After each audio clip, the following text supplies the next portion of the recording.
Hey, what's up, guys? This is Nima. I'm about to do a figure review on the Overwatch Tracer Nendoroid Ultimates and Figma figure. This is kind of an impromptu review considering it's my very first one, and, well, I have very little experience with doing figure reviews, so hopefully I make something of reasonable substance today. Please forgive me if I stutter, that's a thing with me. But yeah, let's get right into this. So I really just wanted to start with the Ultimates figure. It was really going to be a video just about this one, but I realized, wait a minute, I have two other Tracers, wouldn't it be cool to compare and contrast them? So here's the Tracer Figma. It's already been opened. I opened it long before I ever had the thought to do figure reviews. So we're going to start with this one, move these guys out of the way, hopefully not destroy this while I open it. You know what? It'll make a lot more sense if I use the stand. So here's Figma Tracer out of her packaging, and she looks really, really nice. And she actually comes with a lot of stuff.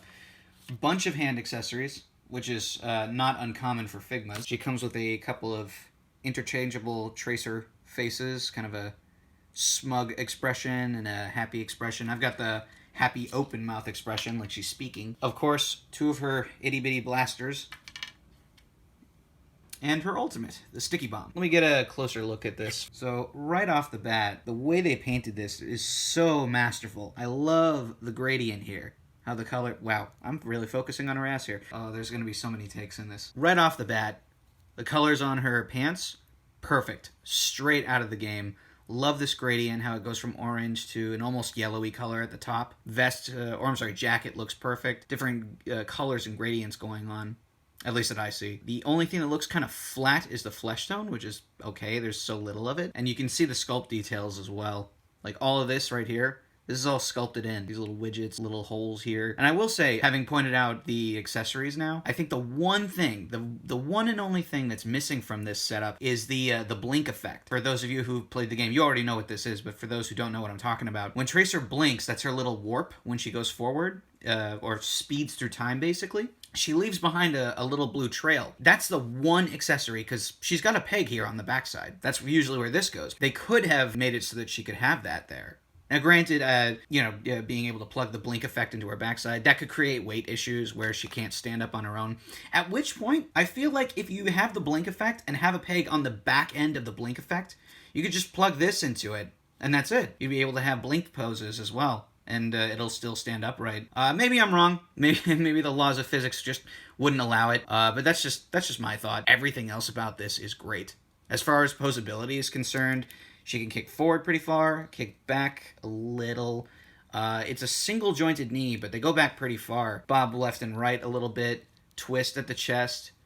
She has very bendable shoulders. Single jointed elbows that go in fairly far. It's over 90 degrees, so it's not too bad. Okay, head can pivot a little bit, turn very far, look up a little, look down very far. And of course there's a little bit of ankle pivot, a little bit of hindrance by the shoe sculpt here. And of course toe articulation, which is pretty cool. And of course with any given Figma, it comes with an accessory bag. At least most do. I've yet to collect a Figma that doesn't have this. As you can see, they all fit. Tracer herself can fit in there just fine, as does the stand. And yeah, let's move on to the next figure. I'll get a closer look. So next up, we've got Nendoroid Tracer. I believe this is the one that came out the earliest among these three. As you can see with the packaging, she comes with a bunch of accessories, mostly the same ones I've noticed as the Figma.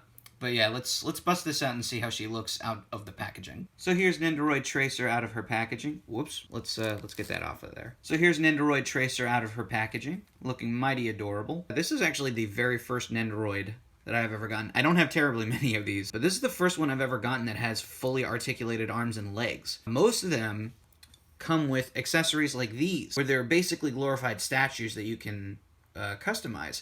You take the limbs out and replace them with these basically pre-posed limbs, and you can get them in different poses. But this one, you can actually pose yourself like a standard Figma. It's actually very, very cool to me. Anyway, let's take a look at the details real quick. Same kind of details, same kind of sculpting as the Figma. Like, it's almost virtually identical. minus the proportions. I think there's a little more paint going on in the hair. I don't know if the camera can pick this up, but yeah, there's definitely some shading in the hair here. That's actually rather uncanny. I didn't notice that before I started recording. Wow. The eyes are adorable, coming out very beautifully beneath her visor. And as for the articulation, arms go out that far. They can rotate in and back quite a lot. Elbows rotate at 90 degrees. Legs kick out not very far, not back very far. 90 degrees on the knee joint. And surprisingly, there's, I believe, a little bit of articulation in the foot here. Yeah, there is. Not much in the way of ankle pivot, but they do turn a little bit, and they go up and down just a smidge. Head goes around, does not look out. No, wait, it does go up and down. How about that? Peg on the back side, just like with the Figma. And as usual, you have all these accessories here. You have a concerned tracer face. You have an open mouth happy tracer face, pulse bomb, and they're really, really tiny. I'm going to have to put Tracer down here for a second. But you have these open hand accessories. And of course, you have the hands that are actually meant to hold her blasters. And these guys actually have peg holes in them. Because as you can see, the blasters have pegs to be inserted into those palms. In fact, okay, so that's one.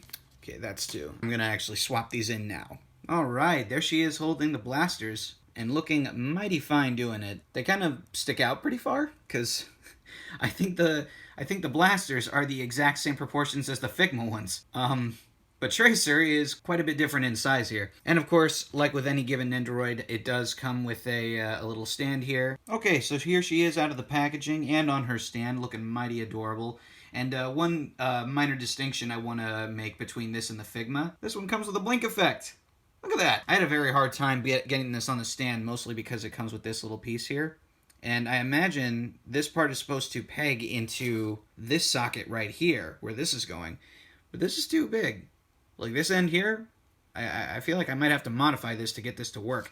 But the back end, I imagine, that's where this goes. And then, yeah, just like that. Stick it in the back there, you get the blink effect. So yeah, that's more or less the Tracer Nendoroid. So let's move on to the star of the show.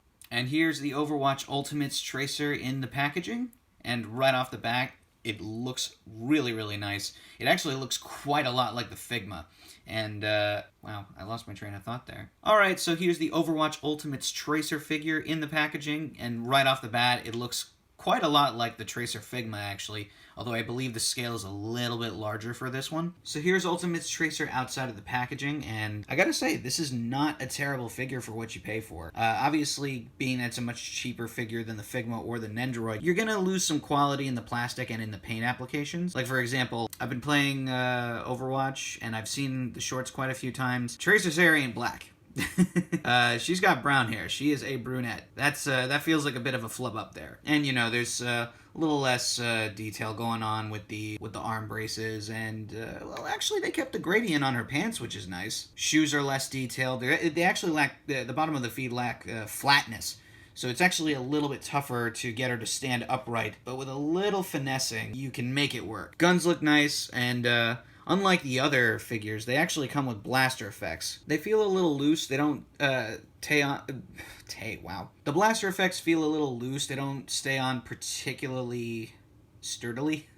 Is sturdily a word? They don't feel particularly sturdy. They don't stay on all that easily. Oh, you know what? Maybe that's it. Right there. Maybe I just had them on wrong. But they actually look quite nice. You know, like I said, they don't, the Figma and the Nendoroid don't have these blaster effects. I know what you might be thinking. Oh, well, she clearly doesn't have as many accessories, which is true. She only has two interchangeable hands, the so long hand and an open palm hand. And then you have these hands, which are meant for holding the blasters, and that's pretty much it. And as for the blasters themselves, molded a little differently. Paint apps are okay. And on the back side, I didn't even notice this before. The back of her pulse generator is, there's no blue. There is on the front, none on the back. That's a problem. But to make up for it, she has her pulse bomb. I mean, I feel like this could have used some paint applications. You know, it is what it is. And it pegs onto the back, which is actually really convenient, and I would say actually looks kind of nice. You know, there's a couple issues here, but for $20, this really isn't bad. It actually comes out looking Close enough. You know, the black hair bugs me. I'm not gonna lie. The black hair is a problem. That's probably the most glaring issue with this figure right now. Might just go over that with some brown paint and fix that up right. And as for articulation, you kind of know what you're getting into since this is a Hasbro figure. Their articulation kind of is interchangeable between brands, be it Marvel Legends or Power Rangers or what have you. It's more or less the same. Body can rotate. There is a very little amount of pivoting. Arms can go out that much. They go up and around a lot. 90-degree angle on the elbow. This is a thing.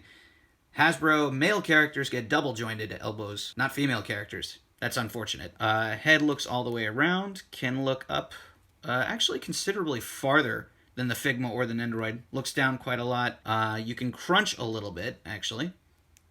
But it's a bit hindered by the braces here. Legs, same deal. Kick out a lot, kick back very little. Double jointed knees. And then on the feet, they can go up and down, and they have a lot of ankle pivot. Ugh, how am I going to get you to stand? I guess like that. Okay, so here's all three figures side by side together. And I gotta say, once you have them next to each other like this, you really get a sense of how different they are proportionately. The Nendoroid is obvious, but I mean, with these two in particular, suddenly some of the differences become a lot more apparent. It feels to me like this one has a slightly larger head, but the paint apps are more accurate. I don't know. It's hard to say. The Tracer Figma looks great. We also got to consider that this is a collector's item that's, you know, a fraction of the cost of this guy. So, I don't know. I don't dislike any of these. I really don't. They're all very good for what they do. They all feel nice to pose. This one especially, because of the range of poses that you can get out of her. But really, it comes down to personal preference. And if I'm going to give a win, an overall win to any of these guys, it's going to be the Tracer Figma. If I'm leaving the price out of it, the Tracer Figma is hands down the best one. That's not to say that there's anything particularly bad about the Ultimates or the Nendoroid for that matter. I actually really like all three of these figures, and quite honestly, I kind of appreciate what each different line did with them. I'd say check these out for yourselves if you're into Overwatch and you like collecting figures. Anyway, that's all I've got to say. I hope you've enjoyed this video, and give me some feedback. Let me know what I can do to make these better, and if you enjoyed this video, feel free to like, comment, and subscribe. It'll help me out. Hopefully it can help me make better stuff for you guys. Anyway, thanks a lot for tuning in. I'll catch you guys later. See ya!